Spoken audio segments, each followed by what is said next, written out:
What's up mga ka-Big Bites? Butler tinawagan si Adebayo, bagong recruit ng Warriors. Pero bago ka sana magpatuloy sa panunood ay huwag mong kalimutang mag-subscribe sa aking YouTube channel. Bago ang lahat ay isingit lang muna natin ang balita tungkol kay Giannis Antetokounmpo. Ayon kasi sa mga reports ay isa daw ang Miami Heat sa team na gusto siyang kunin. Handa nga daw silang ibigay ang lahat para lang makuha siya. Alam naman kasi nating lahat na naghahanap sila ng superstar na kayang-kaya mag-lead sa kanila. Nawala kasi si Jimmy Butler kaya lumubog bigla ang laro nila noong playoffs, kaya ang gusto nila sa off-season ay makakuha ng superstar. Pero ito ang mabigat sa balitang ito, ayon sa multiple sources ay hindi daw interesado si Giannis na maglaro sa Heat. Hindi na niya sinabi ang dahilan pero mukhang totoo ang mga balita na ayaw talagang maglaro ng karamihan sa Miami.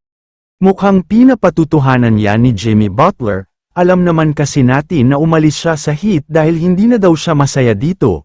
Okay siya sa mga kakampi niya at sa coaching staff, ang problema lang daw talaga ay ang management.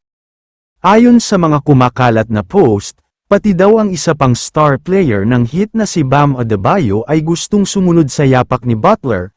Ayaw na nga daw niya sa Miami at gusto na talaga niyang lumipat na agad sa ibang team.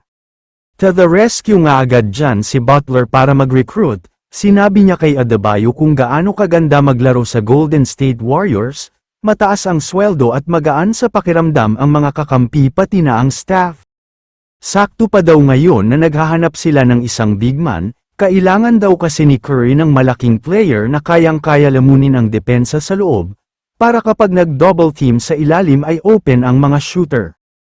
Ayon naman sa multiple reports, total rebuild ang gagawin ng Miami Heat ngayon. Kaya hahayaan daw nilang umalis ang mga players na gustong umalis, pero kailangan daw silang makinabang kahit mga future first round pick man lang. Mukhang gagawa nga talaga ng paraan ang Warriors para mangyari ito, dahil handa daw silang bitawan ang dalawang future first round pick nila para lang makuha si Adebayo. Badly in need of big man daw talaga sila next season. Sa tingin ko naman ay malaki ang magiging pakinabang at contribution ni Adebayo sa Warriors. Tulad na nga ng sabi ko ay kailangan lang niyang mag-attract ng depensa, si Curry at Butler na ang bahala sa opensa. Kaya naman kung kayo ang tatanungin, ano ang masasabi niyo sa balitang ito? I-comment mo naman ang opinion mo tungkol sa tanong na ito. Dito na muna nagtatapos ang video na ito. Maraming salamat sa panunood mga ka-Big Bites. God bless sa inyong lahat.